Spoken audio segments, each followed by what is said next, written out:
Hello, hello, and welcome. I'm your high performance coach, Andrea Oden, and get ready because we are in for an incredible treat. Today, we have a special session that is going to absolutely revolutionize the way you think about your career, your impact, and your ability to lead. We are diving deep into one of my favorite topics from the principles of promotion, the influence principle. And I couldn't think of a better person on the planet to unpack this amazing, dynamic, the one, the only coach, Valencia Frazier. So let me Oh tell my you about goodness. let me tell you about Valencia. This is one of my favorite coaches on the planet. Valencia isn't just a leader, she is a powerhouse connector of people and a true catalyst for change. She is a highly experienced senior level training and development professional, an award winning author, and a world class transformation coach who has dedicated her life to helping people unlock their true potential. If you want to talk to somebody who understands how to build genuine connections, create lasting impact, and grow their influence, Valencia is the expert. It is my honor to have her with us today. Her energy is contagious, her wisdom is profound, and her love for connecting people is truly inspiring. Valencia, a massive welcome to the tribe. Not like you need an introduction. You are part of the tribe. So, welcome, my friend. Thank you so much, Andrea. Always a pleasure to connect with the Air Tribe. I am really, really excited because I had to grab my copy, Principles of Promotion. I had to go pull it out and say, okay, let's take a look at some of these principles we're going to be talking about. I'm Yes. looking forward to connecting with our conversation. And again, hello, everyone. Thank you so much for the warm welcome. Before we jump in, I want you to know that this is not just a conversation. This is a masterclass. We have a companion workbook ready for you to download, so you'll be able to take notes and apply these world-class strategies immediately. Get ready to transform your leadership. Valencia, let's start with Yes. let's start with the influence principle. It Okay. states that leadership is influence, nothing more, nothing less. What does that mean to you, and how have you seen this play out in your own career journey? That's a great question. To me, it means that leadership isn't about a title. It's not about a corner office or not even a seat at the table. It's literally about impact. And I've seen that be a real game changer in my career when I wasn't even in that space. I wasn't even in the room with them. So when we think about the influence and the ability to influence. Influence is when your voice continues to echo in the room even after you've left. Got it. And I've experienced this as a facilitator who became the go to person, the go to resource for being able to bridge some of the old traditions to becoming more innovative, to being able to find some additional new ways of creating long lasting impact with the people who are coming through our virtual doors. Let's kind of get into the four key pillars of influence. I Okay. believe they're integrity, trust, people, and presence. Which one of those do you think leaders struggle with the most and why? Ooh, okay. You know what? I really feel at times that people are not as honest with themselves as they think they are. Trust. Trust comes up. So when you think of an individual that you respect, you want to believe that they are practicing integrity as they're communicating with you. They are being very transparent. They are being very vulnerable when it comes to their emotions. Oh, vulnerability in the workplace, talking emotions, wrong class, wrong class. But no, that's a part of being a leader. Yeah. So if you are able to share and be transparent, be very open and honest, For example, if you don't know the answer to something, don't just wing it. Don't just shoot from the hip. Don't mislead your people either. Don't intentionally withhold information because that doesn't show you as being transparent, doesn't show you as being honest. It leaves the opportunity for individuals to go, well, if they weren't being very open in this space, what else are they not being open about? So that trust piece. Now, trust begins with yourself, knowing that you are more than capable of being in that space, more than capable of leading others, managing a process, whatever the case may be. But you also have to leave room for that other person and the people that you're interacting with to be able to do the same. So each of us are mirrors to one another. When we begin working with each other, and after a while, you kind of had that well oiled machine, it's because there was a level of trust that was established. I can trust that Andrea will get the job done. Andrea can trust that I will be honest and position her in a space where she can be successful. So we don't have to worry about, well, is Andrea doing this because of her own hidden agenda? Well, what's her hidden agenda? Why is there a hidden agenda? Am I part of the hidden agenda? What's going on? There's that anxiety that comes about because people don't have that level of trust. So when there is trust, you have mutual affinity for each other. You want to see that other person be successful. And you also know that you're not going to do anything that will put yourself in a position where you are not viewed as trustworthy. So I think leaders today struggle with trust, though in a sense of how do I make sure I am still able to wrangle my emotions and get the job done? How can I make sure I'm still transparent and honest, but I still may not be able to share all of the details for something that has been given to me? How do I do that? How do I find that balance? So, as a recommendation, we want you to really lean in on that emotional intelligence piece, creating the space for that other person to have an experience as well as you having your own experience. And then that's where the true ability to connect, the true ability to be honest, transparent, trustworthy, and trusting begins to naturally evolve. So I think trust may be an area of opportunity for leaders. Yeah, I agree. Trust is huge for influence. I think you open the door to some people think that I'm a leader and I can't share everything with you, right? And that's true to some extent. But Hmm. I think to your point, it can't look like you're hiding something from me, right? Right. Because Hmm. that's where trust lends itself. Like everybody knows depending on how high up you are, there's stuff you just don't know or Hmm. you may know, and now is not the time to share because we haven't That's been right. given permission. That's But right. trust is being able to say, hey, here's what I know, here's what I can share, right? Hmm. And then say, we're still getting information and I'll keep you informed as we go. But you Hmm. can't look like you're hiding something because when you look like you're hiding, it puts the other person in a place of fear. That's right. Let's get real for a moment about integrity because everybody thinks they have it, right? You think doesn't matter, right? How can a leader know that others truly see them as a person of integrity? Well, the easiest litmus test is, do people bring you the truth? Hmm. If your team feels safe enough to tell you what they don't want you to hear or what they think you don't want to hear, then that's an indication. If they want to be transparent, if they want to make sure that they're helping you to see, guess what? We're not going to make deadline, we're not going to be on budget for this one. That may be uncomfortable for that person to share that feedback with the individual, but a true leader is going to be not only what you want to hear, but what you need to hear. So, what truth, if any, are people bringing to you? That's going to help you to identify, do people see you as a person of integrity?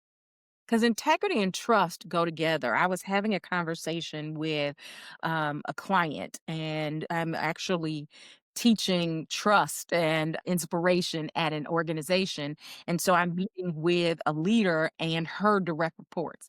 And one of the things, the direct report is talking to me and she's taking notes. I mean, like fiercely. Like I'm a note person, but not like that. And so I stopped and shared with her Otter, right? Because Otter is a great tool for taking notes and it frees you up to be present.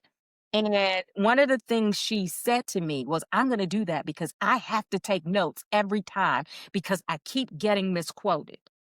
And I'm like, Hmm. say more about that. And she's like, well, it's not that I'm misquoted, but she says things that she's told me and she hasn't told me. Right. And that's that trust and integrity, right? When somebody feels like they have to write down everything you say. There's something else that's happening there. Okay. That's what that made Wow. me think of, and I was like, "Yeah, there's some trust because trust and integrity go they're so close together, I can't trust you if you're not honest with me, Yeah. or I can't trust you if you have no integrity, right? If you're Mhm. all kinds of things, even in your personal life, how can I trust you? Like, there's this one, business person I saw on, TikTok, I'm sure. And he said that he does not do business with people who cheat on their spouses. Oh, And okay. he's like, if you're a person who cheats on your spouse, I will not do business with you because if you can't keep your integrity with the person you vowed to God to be faithful to, you will never do business with me. And it was like, wow, that and people were blowing up the comments and everything. But I thought that was the best example of true integrity That's because right. it spills over into every area. Mhm. So Mhm. let's talk about the people Okay. factor because this is where your genius really shines. And, there's a quote in the book that says influence is about your ability to take care of people. Can you Mhm. maybe share a story of how you've used influence to lift someone else up and what happened as a result of that? Absolutely. So I gotta go back. We're gonna go back in time just a few years. When you say few, Valencia, we're not saying 2 or 3. I'm talking maybe 20 years ago. Okay. And early in my career, I noticed that there was a specific colleague. I got to be sure that I don't call her name out. Otherwise, she'll know I was talking about her in a good way. But I noticed that this particular colleague was very, very quiet in our meetings. Now, outside of the meetings, I noticed that she had some really amazing ideas about how to increase engagement in the classroom. And I remember thinking to myself, well, why won't she say something? Like, we're in a meeting where we're trying to collaborate, we're trying to identify what's going to be the best approach for our learners. Why won't she speak up and share some of her ideas? And I noticed this a couple of times. So one day after a meeting, I said, so and so, tell me why you didn't feel comfortable sharing your ideas about this particular exercise that you thought or she thought we should do in the classroom. And she said, well, because someone else took my idea before and passed it off as their own. And I said, okay, well, I can see why that would be upsetting and you don't want that to happen again. I'm wondering though, what are your thoughts about me bringing your idea to the surface the next time we're in a meeting together so that you can receive some on the spot feedback and possibly have it incorporated in the classroom? And she was like, would you do that? Girl, yeah, yes, yes, it's your idea. Why would we not? It's going to help the folks that we're helping to, this is their bread and butter. So why wouldn't we not take advantage of helping them in this way? Well, the meeting came around again and I said, hey, to the leader of the meeting, so and so mentioned an idea that I think is worth listening to. And I said, so and so, do you mind sharing with the group what it is that you came up with as an engagement activity? And she shared it. And she went on to blow their minds. It was creative. It was innovative. It was something that could be easily implemented. It didn't cost anything. I mean, there were all of the lights were green for her. After that meeting, they began to implement it, and not just in our department, but across other departments. It caught on wildfire.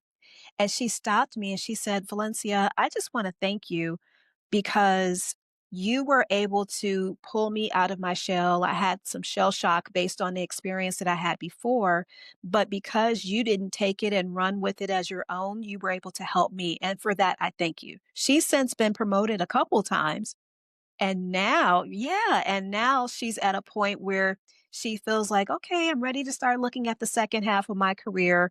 And so she shared with me some things over the years, and we don't work together any longer, but she told me that I stood out as someone who wanted to advocate for her in that space, and she was thankful. So, Wow. that's the whole people factor. So, And that's what it's all influence. about. That's what it's Yeah, really that's some kingdom impact right there, you know? that's right. Because That's a right. lot of times we think in like, we go into a room and we think the loudest person or the most controlling person has the most influence, And and that's not true. usually that is not. Like 99% of the time, that is not the person with the influence in the room, Mhm, you know? And I think there's a lot of that, especially for women, mhm, where we either get clipped, we share our thoughts and opinions, and someone clips it and says, "Oh, no, no, no, let's move on from that." Or they, mhm, don't say anything, but then in the next minute, they pick it up and share it as a new idea that they're presenting. mhm. That happens a lot, and, kudos to you for being that voice because I think that's so important, and that's leadership, right? Leadership is promoting other people, because Mhm. that's how you get promoted. I mean, That's right. it's the cycle, That's right. right? But a lot of Mhm. people think that there's only room for one of us, and Mhm.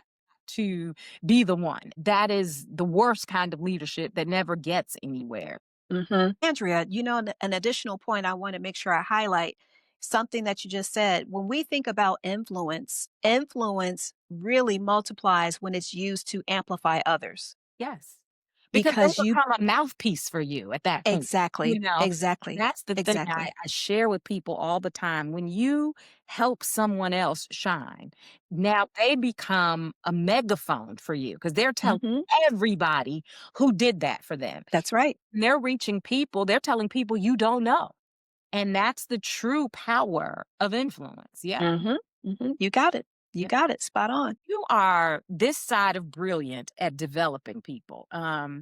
But some leaders worry that focusing too much on others will slow down their own promotional opportunities.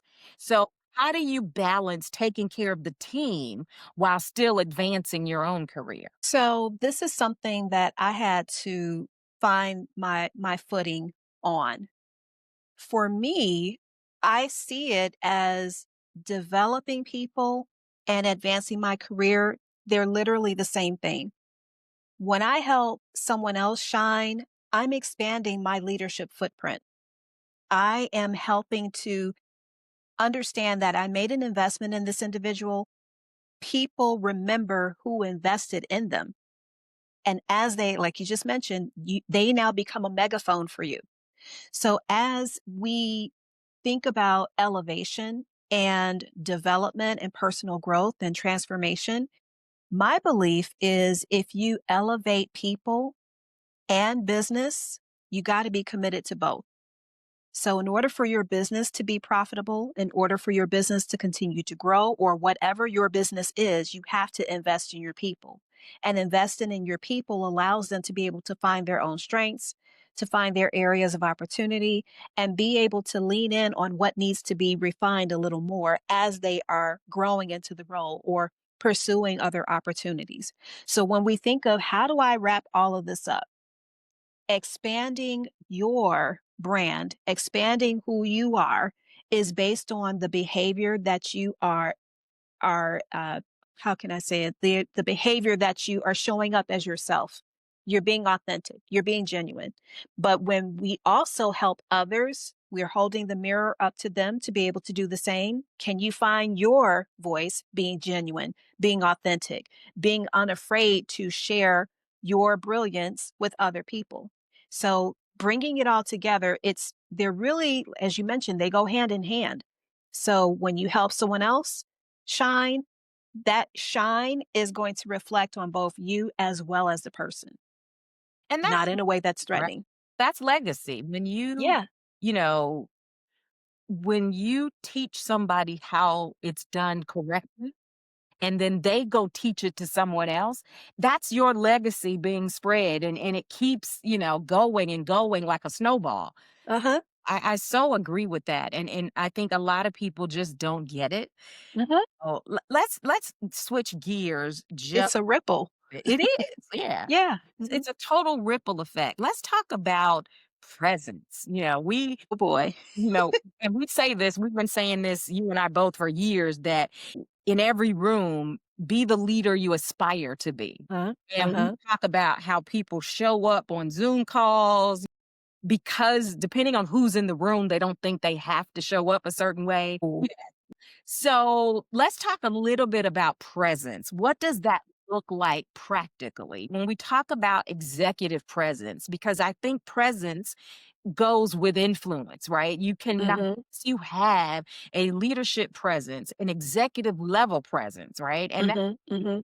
you walking in like the CEO, it could, but you have to have a signature uh expectation, if you will, that people Mhm. know that you show up this way. Mhm. So, but maybe talk a little bit about what that looks like practically.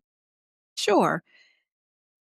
Okay. So, and I've been hearing all kinds of buzzwords. Is it executive presence? Is it leader presence? At the end of the day, the bottom line is presence. Yeah, It's presence. gravitas. And right. And practically it looks like your posture. It looks like you're prepared and the way that you carry yourself. If I had to break it down, when you are walking into a room, you're walking like you belong in the room. But Valencia, wait a minute. I don't have to walk into rooms. Okay, so when you log on, you look like you are ready to have a conversation with someone. So you're not just rolling out the bed, jumping in, and let me go ahead and take this bonnet off and put on something else and get myself camera ready. Listen, I get it. Sometimes we have camera fatigue, but you still need to be prepared. I'm sorry, I didn't mean to throw you. I'm laughing because I'm shocked when I see a bonnet. And it's funny because I know, like, people go to the airport in them, that kind of stuff, but it always still shocks me when I see people, on Zoom calls with bonnets talking business. And I'm like, okay, really? And We coaching me is like ready to, what are you doing? No, I can't do it. At this point, I've gotten to a point where I have to let people be people. And so either they don't know any better or they don't care. It and it's one of two things. And so how you physically look will allow people to treat you the way that you look.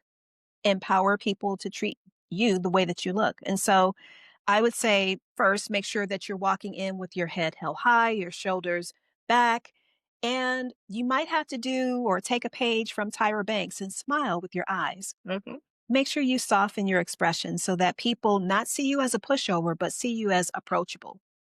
Then, once you're inside, now it's time to make sure, do you know what you're talking about? Do you know what it is that you want to be able to convey? Can you do it succinctly? Can you make sure you're concise with your message? Are you using as filler words? And if so, take a moment instead of saying those ums and ahs, pause and think about what you want to say. Your thoughts have to catch up with your mouth, and your mouth has to keep up with your thoughts. Yeah. So we got to make sure that it's not just um so and so, so and so, so and so. Because that just it drives me up the wall. Like, okay, either one of two things: you're not prepared, or you don't feel comfortable with what it is that you're sharing. Which goes back to making sure that you're ready, not just physically, but when you are showing up, that you're able to communicate in a way that's going to resonate with your people. And then the last piece is your presence. Are you engaging? Are you monopolizing the conversation, or are you leaving space for other people to contribute to the discussion? Are you feeling like I've got to be the one? It's the Valencia show. Congratulations.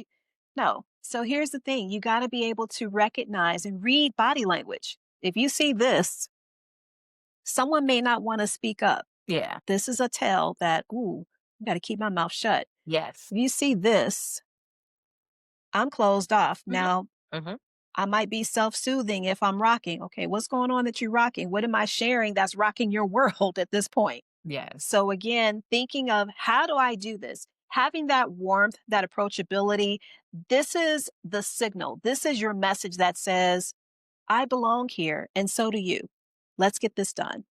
So when we think about how do I bring it all together practically, watch your posture, be prepared, and have your executive presence, your Mhm. leadership presence. Yeah. And that's that energy, right? I've been in meetings with people and you're in a conference room, everybody's laughing, talking, and then one person walks in and the energy shifts because they have some, negative thing going on. Mhm, mhm, So, and we talk about it all the time about the difference between being a thermometer and a thermostat. mhm, So, mhm, as a leader, how do you when you enter a room and let's say there's some negative vibe in there or there, mhm, some tension because sometimes you're in meetings and there's tension and there does, mhm, sometimes there has to be. But mhm. how do you intentionally shift that presence from frustration or negativity and become the person making sure that you're the person everybody wants to work with? Got it. Yeah.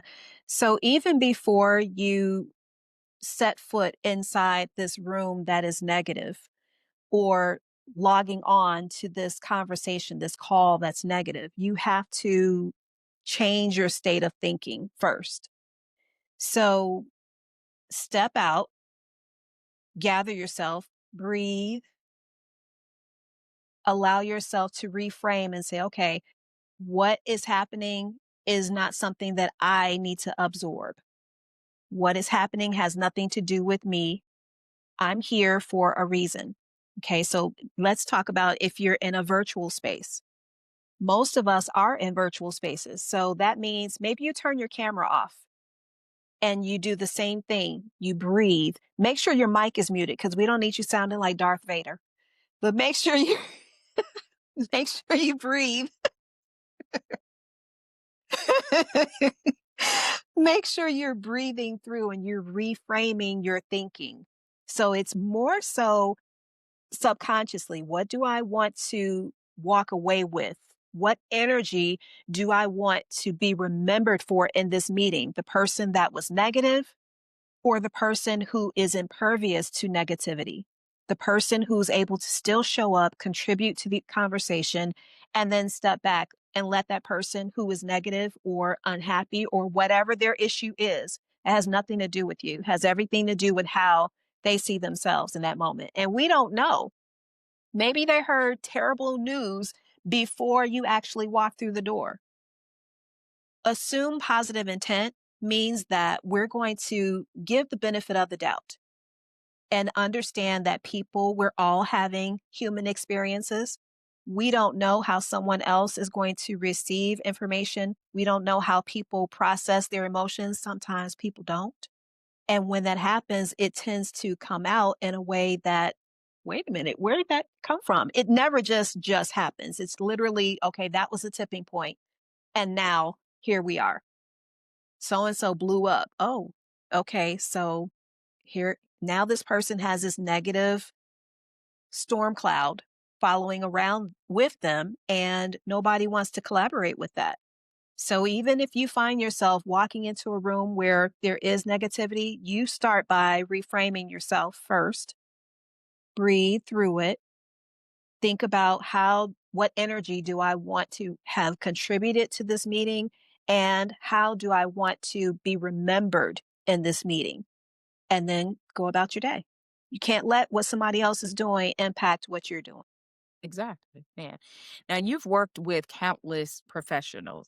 What's the biggest presence mistake you see that people make that kills their influence almost immediately outside of the bonnet?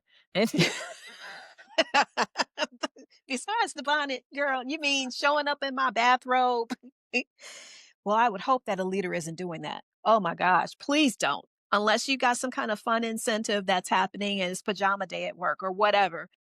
The biggest mistake that I've seen leaders make is shrinking. Hmm. Shrinking. So, what I mean by that is people who physically or verbally or even emotionally shrinking in a room is going to sabotage that influence. Not saying that you have to be aggressive, you have to be assertive. The difference between the two is aggressive is, oh no, that won't work. Nope, Yes. nope, not at all. Mhm. Or so and so is contributing. Yeah, okay, yeah, that we tried that before. That's not going to work. Or what part of the next steps was not clear to you? Mm. So being almost like that's Rude. badgering Yes. people, Yes. right? Yeah. Bullying Mhm. people. That's a surefire way to, whoop, there you go. You just made somebody else shrink because of Mm. your obstinate behavior. So, leaders, when you are in a situation and you feel like you're not showing up, you're not contributing, ask yourself, why did you feel that it's important for you not to be forthcoming with what's happening? Why do you feel that you have to just watch what's going on as opposed to being part of what's going on? If you were invited to the meeting, there's obviously a reason, there's obviously some value that you bring to that conversation. Why are you not using that as an opportunity to share? Yeah. So we Yeah. got workplace bullies, it happens. But what I've learned is it's not about me. Mhm. Mhm. It's about them Yeah. and how they see themselves in that moment. And when you don't match that energy, they start crashing out. They start spiraling like, well, why am I not getting a reaction from this person? Yes. Why do you need a reaction from this person? Why are you acting like that? Yeah. Yeah. So making sure that people don't shrink. Mhm. Please don't do that because, again, you belong there. You should be part of that conversation. There's someone, if even if nobody else in the room sees your value, Mhm. you should see your value for And sure. sometimes people see your value, like when you talk about that other person who's bullying, right? Hmm. The fact that you didn't respond says a lot about you. That because there's some people in the room who wanted to respond, We and all did. Oh, uh-oh. Say that out loud. Oh no, you gonna edit this part out. that's Oops.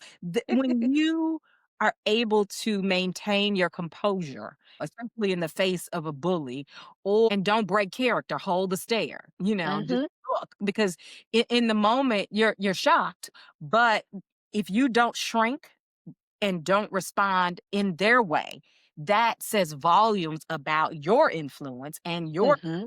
I Hmm. definitely agree. One of the things that we talk a lot about is managing up or in Hmm. up, down, and across. So Hmm.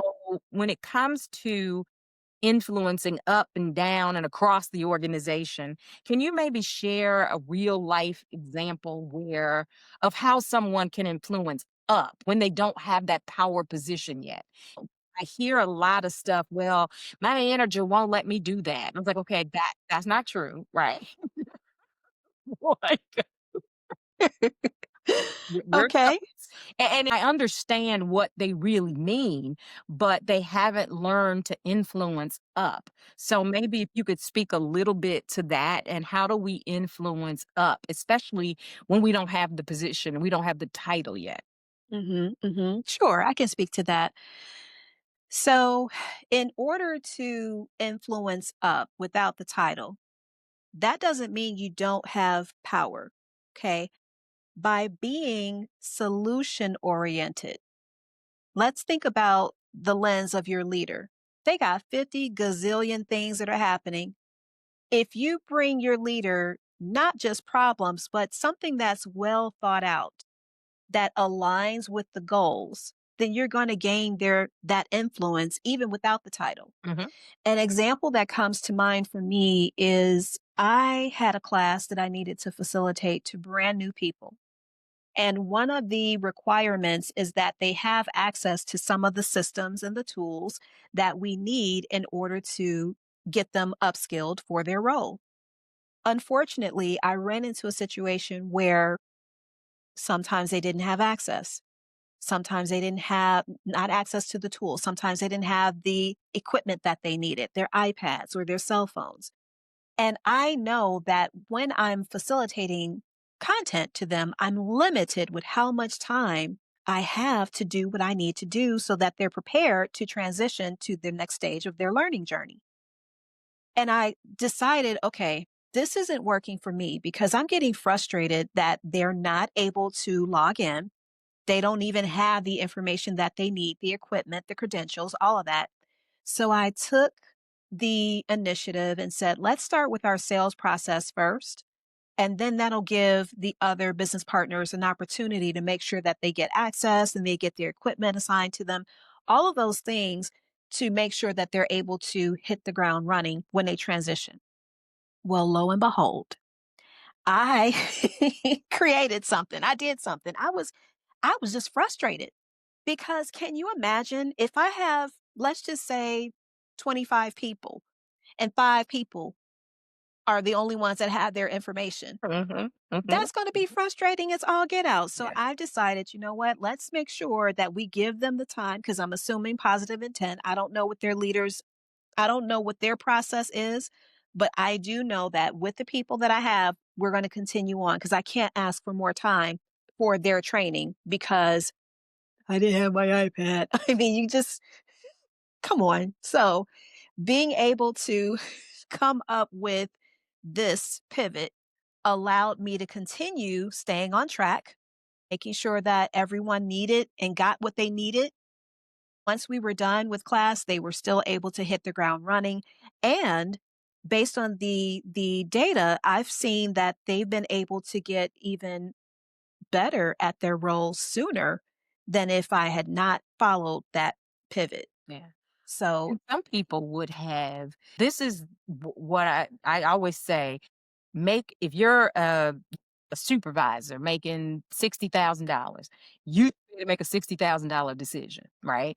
And another leader in that same instance would have been calling the boss. I have talked to my manager. I don't know what to do. And the entire 25 group folks would have been looking at you like, you know, and they're not thinking this is the company. Now they're looking at you, right? that's right. Mhm. A lot of leaders don't know how to pivot when things don't go according to plan, which Mhm. so part of influence and part of That's having right. executive presence.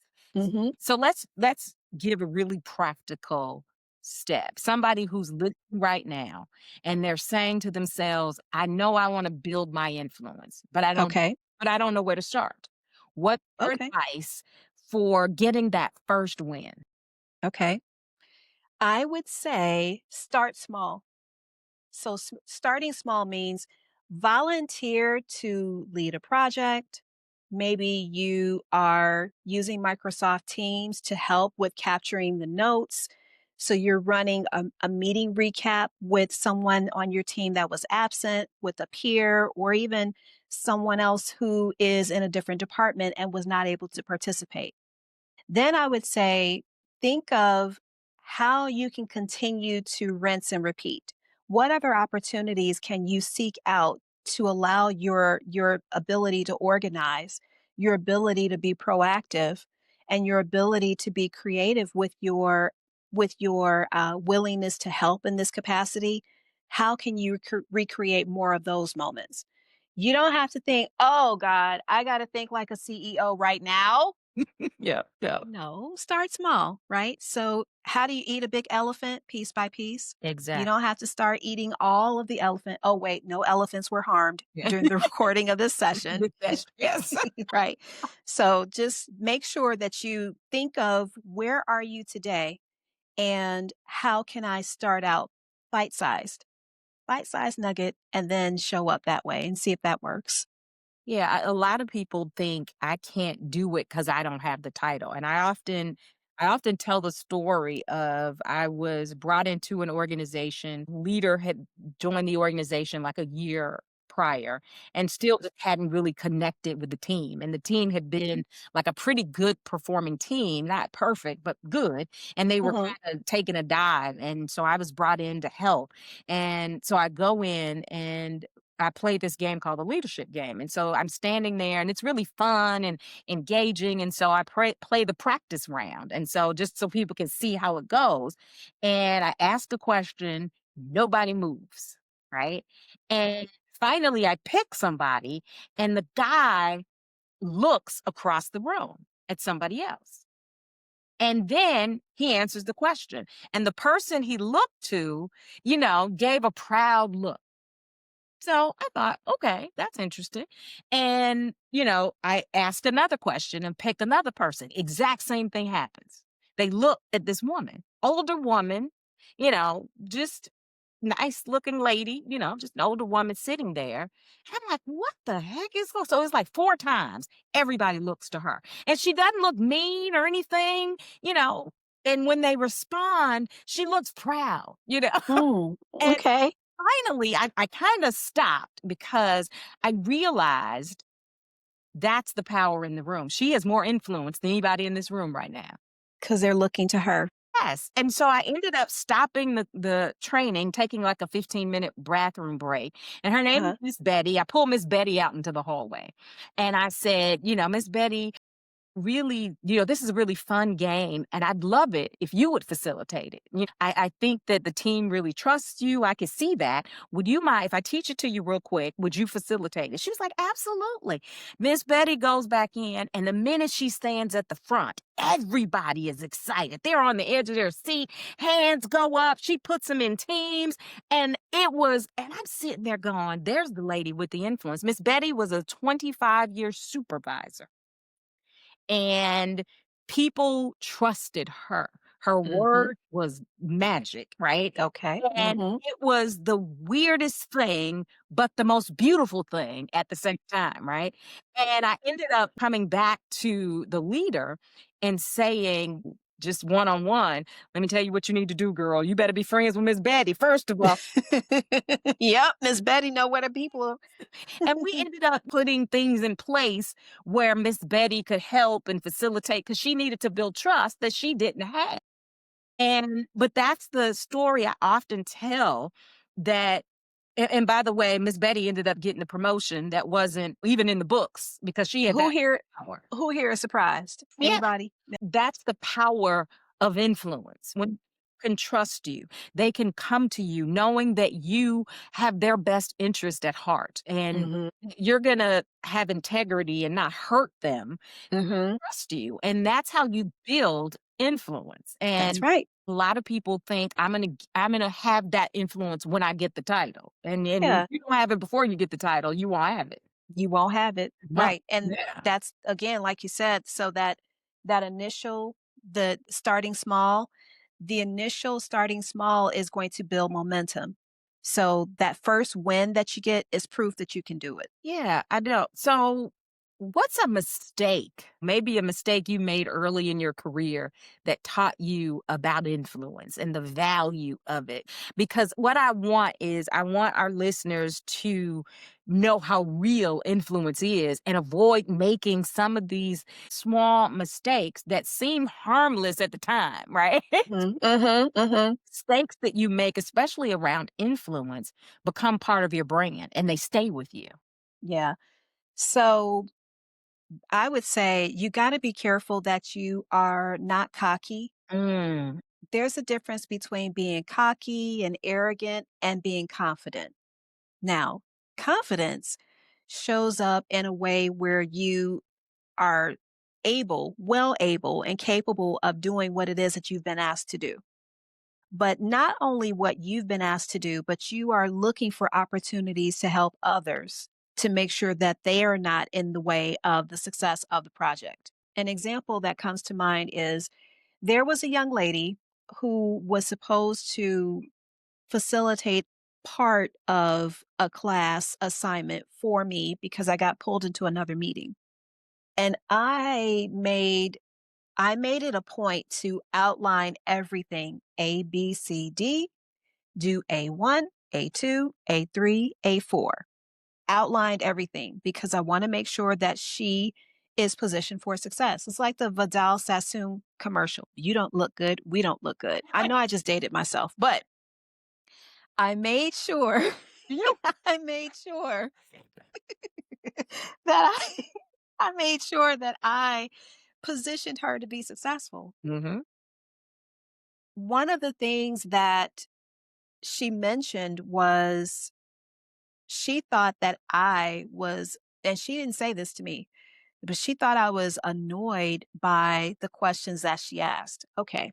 Now, in the spirit of being transparent, I was, because I spelled out A1, 2, 3, 4, A, B, C, D. We checked in to make sure you were okay. We had make sure that you had no questions. And then when it was lights, cameras, action, it was time, you weren't. So my response to her was, okay, which part of what I shared with you is not clear? Because I gave her four different things, so to speak, to cover. She took that as me being cocky, Mm. when what I was trying to understand is literally what part is not clear, because it read. What does it say? It says principles of promotion, right? Why are you asking me about what is the ISBN? Wait, no. Here. Right. This what you focusing on this, okay? Not this. Mhm. So when I connected with her, I said, okay, I want to make sure I understand where your concerns are because it's important that you are positioned for success. Tell me more about what's going on that's giving you the confusion.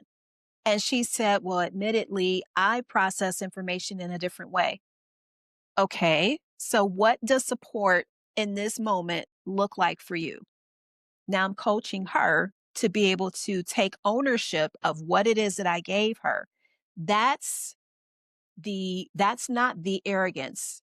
Yeah. That's the confidence. Yes. So Yeah. understanding the distinction between when to do what. Not saying that you got to be cocky Yeah. because your work will speak for itself. Yes. But that piece, okay, And what do and we need and to do? I'm always, I hear, I had 20 years in HR, so I've heard every excuse.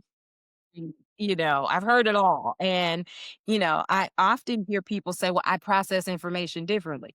I do too, right? But I know how I process information, right? I mean, if you know how you process information, especially if you're trying to work your way into leadership or you already are a leader, because you process information differently, you have to have your own system for how you get information, right? I Exactly. do. I have a whole system because I know how I best, and it's not that I can't have information given to me this way, but it's easier for me and better for me if it's done this way. But that's not your job to do it for me, right? And It's my that's job to do. yes. And Yes. And that's that's the part. my HR days, I've had this conversation countless times. How do you process? Yeah, I process information differently. How do you process information?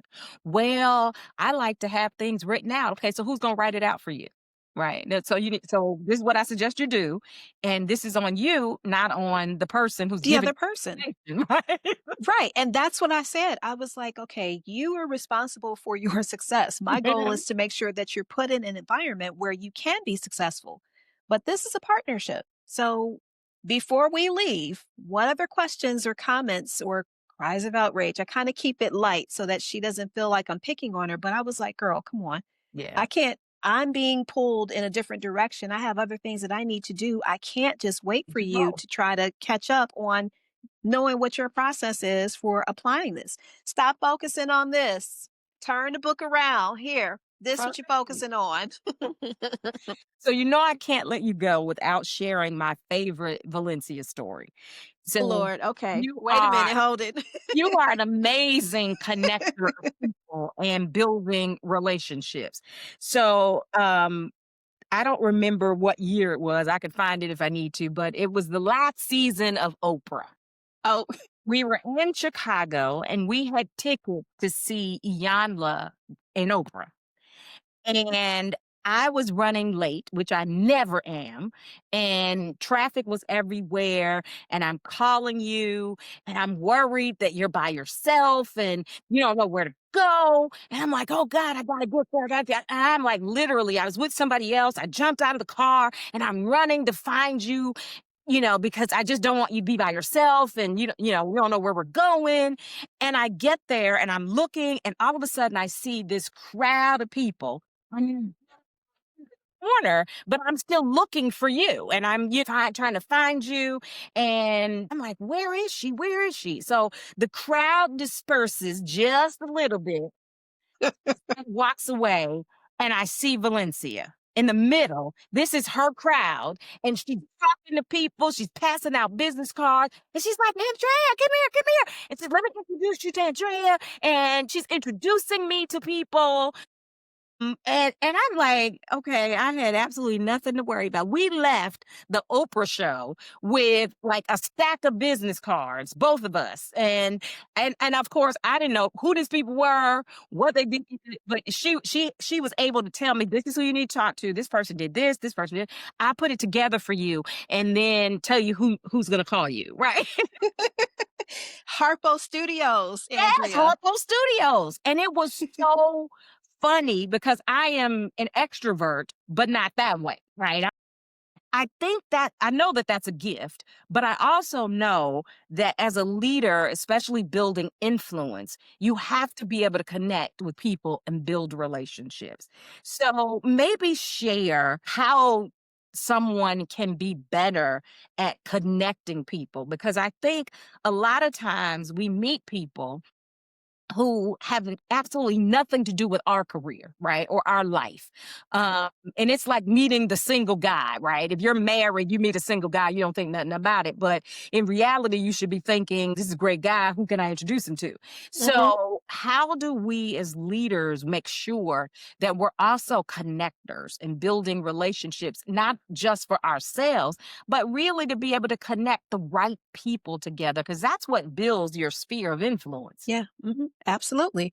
Absolutely. So your you've heard it said before, your network is your net worth. Absolutely. Your net work is your net worth. Now, as you mentioned, if you are the married person and you meet the single person and, oh, okay, he's a nice looking guy, and you're moving on to something else, you're not even thinking about it. So it's as you mentioned. So, not even thinking of what's in it for me in this moment. How can I help someone else? How can I be of service to someone else? Case in point, I'm at the Ulta, Ulta Beauty. of This video is not sponsored by Ulta, but if you'd like to sponsor us, please come on in and have a conversation. We love Info at promotion, don't we? Exactly. Info at andreaoden.com. Okay. Yeah. So we're at Ulta. I'm at Ulta Sunday afternoon, not really thinking about anything in particular. I had gone there with the intent of finding some makeup, and I could feel myself feeling a little bit like overwhelmed because it was a lot of different selections. And I'm like, wait a minute, girl, you're going to be in here for hours and you got other things that you need to do. So, what I did was I stepped away from the makeup area and I went to the perfume area because I've been looking for a new scent to wear in the fall. And it just happens that there was a lady who stood next to Burberry Goddess, which is one of my favorite scents, and she was spraying different scents. I saw her on one side of the aisle. We ended up in the same aisle. And I said, oh, you're spraying it on yourself? Now, for me, I prefer to spray the card, wave it around so that I can smell it. Mhm. She prefers to spray it directly onto her skin to see if it mixes with her body chemistry. Okay. And I said, oh, okay. So you don't have a problem with spraying it on your skin? She said, no. And I said, okay, because your body chemistry. And she said, yes. Needless to say, we started having a conversation and organically she asked me, well, what do you do? And I'm like, what do you mean? Like what? Because I'm not thinking business at this point. We're talking about perfume. Yes, yeah, and Ulta. And right, in Ulta. And so I said, well, I work in learning and development, but I'm also a coach. And she's, oh, yep, I knew it. I knew it. And I said, okay, well, tell me more about how you could tell that that's what I am. And she said, it's how you phrase things, the language that you use. As a coach, I can tell you're very compassionate, you're very attentive, your active listening skills are on point because I said something at the beginning of the conversation and you remembered it. So I can tell that you're really good at what you do. And I said, okay, well, yes, thank you. What do you do? And she said, well, I have been working as a financial planner, financial analyst for over 20 years, and I enjoy it, and I can help you get millions. And I said, oh, okay. So let's see how we can bring her into the AIR network Okay, so so when she's am I able gonna to get the help. call from her? Exactly, exactly. So I said, okay, well, listen, we got to stay connected because you don't want to be like the weirdo, right? Yes, Like, yes. what do I do here? So I said, well, you got to make sure that you give me your contact information because I know there is an amazing coach that I would love for you to be to talk to. Of course, that's you, Andrea, which reminds me, I got to get that email out. So I said, give me your contact information. I'll give you mine and then we can stay connected. She said, I'd love that. And I said, fantastic. I will be happy to draft an email when I get home so that you can connect with Andrea because I think that there's great work that can be done between the two of us or the three of us at this point. Absolutely. So the way that you have to be unafraid to, I don't want to say impose on their space, but you can find commonality. She picked up the Burberry Goddess perfume and oh, there's my in. I noticed that you were picking this is one of my favorite scents and you're spraying it on yourself as opposed to on the card. Huh, that's interesting. And Mhm. it's just a friendly conversation. Yes. Find how you can build rapport with that person, connecting with that person, and then think about, okay, how can I be of service? So as much as I want to be able to help her, because she's called to help other women. Same thing with you. There's commonality. So now we get to make the introduction and then I'm on to something else. On to look for the next person to add to the AIR network. Yeah, and it's so funny they have though, when I think about you, I think about what's it, ancestry.com, you have the leaf, you have the person and you turn The over a leaf, family tree. and I laugh all the time because I'm like, you are your own ancestry.com. And if people started turning over leaves, everybody would eventually be connected to you. To me. That must be, I mean, I feel like it's a calling. I don't mind Oh, answering the call absolutely for it is. sure. Yeah, because you do it without thinking about it, and you never think, "What's in it for me?" And that's how you know that it's a gift, and you probably didn't for years realize that it was a gift, you know? No, I didn't. Most of I the time didn't. you don't, right? Because it's not you. No, not at Yeah. all. Yeah, not So, at you all. know that you are an absolute force, one of my favorite people on earth. And I want to thank you for pouring into the tribe today. And I know that this wisdom is going to unlock so many doors for our leaders. Before we end, you want to share what you're up to, where people can find you. Are you accepting coaching clients at this time? So maybe, and I will make sure that we put it inside the notes and everything, and inside the workbook, so people know how to reach you and find you. But share what you're up to. What's coming around the bend for you? You know what? So I was so focused on this principles of promotion that I forgot the other piece to the puzzle. So if you'll excuse me for just a moment, I'm going to go ahead and grab it so that you're able Love to that see chair. what I'm working on. Thank you. This is I had to get to a point where the cushion cuz I'm again remember I said that posture, so Hmm. we're sitting upright, we're making sure that we're present. I got a cushion to help me with that. But I am thrilled to say that I'm working on journals. Wow. So, Radiant yes, reflections. Oh, I yes, love Radiant it. Reflections. Thank Okay. you. It's going to be available on Amazon. There's still some editing things that need to happen, but it's basically the space for the reader to be able to pause, breathe, and come back to you. So, as you are using this journal, there are journal prompts. How do you immerse yourself with each experience you have during your travel? Travel, really? It's all kinds of topics that I have in here. What brings you joy every day? There's going to be a version that's available on Amazon in the hard copy or the soft copy Hmm. or paperback. Very good. And I'm also going to have an e version uploaded onto my website. So the website is The Coach Valencia. the coach thecoachvalencia.com. That Yep. that's right. And you can download some of the materials that are there. I've got a couple of resources that are available for people who just stop by and visit. As far as accepting new clients, my books will reopen after the first of the year. And yeah, that's what I'm working on. Really excited. And of course, I know we've got things happening in air. So be sure that you are on the lookout for what's happening in our tribe. We've got some really amazing things that are coming up. But thank you so much, Andrea, for giving me the opportunity to tell you about my baby. I love it. I cannot wait. So let me know. We will put it inside the tribe and on our social Yes. media Yes. because I think the world needs to know who you are and they need what you got, you know? Again, the question that I ask is how can I be of service? How can I help? And you always are.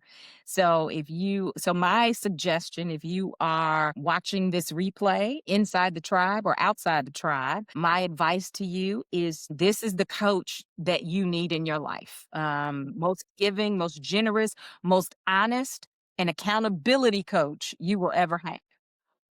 She's inspiring, but she gets you where you need to be. So, if you know, we often are, we're both coaches. So I often say she's coaching me and I'm coaching her. Yes. There are certain things that you can go to people for certain things. And when I need to be held accountable, when I need honesty and truth, and I need a roadmap, Coach V is the person that I go Mhm. to. So you Let's can't go go. wrong with Coach V. So thank you Hey. again. Thank you for your commitment to the Air Tribe. I know that the tribe is going to enjoy this, and it is always a pleasure to hang out with you and just glean. I always learn so much. So, any final words from you? And just want to say thanks. Of course. Of course. Air Tribe, again, it has been my absolute honor and pleasure to connect with the incomparable, the amazing Andrea Oden. Let's snaps for Andrea. Thank you, thank you, thank you. What is it? No, it's this one. Oh, Wait. that's right. Yes, Yes. clock it. Clock it. Wait a minute. Is it this one or is it the other one? Either You way, know, you can do I both. think it's this one. I just saw it on some celebrity doing it, and they were so Hmm. excited. I was like, okay, I gotta ask somebody, what does that mean? You know? Clock this tea. Clock this tea. Andrea, the work that you're doing is so necessary. It's so needed. When we think of the society that we live in, there is always an underserved audience. And I feel that women are now coming into a place where they are unafraid of their brilliance, unafraid to shine. And we're so grateful and so thankful that you are opening up your platform so that can happen. Because as we have heard before, it takes a village, and each one of us is each one of us. We're all in this together. We're in this community together, and as I mentioned, it is an absolute honor and pleasure to be able to serve in this capacity. And I'm looking forward to what's happening next. Yeah. Yes, All right. Well, yes. until next time, I'm Coach Andrea Oden, Coach Valencia Frazier, and we will see you inside the Air Tribe. Bye, everybody.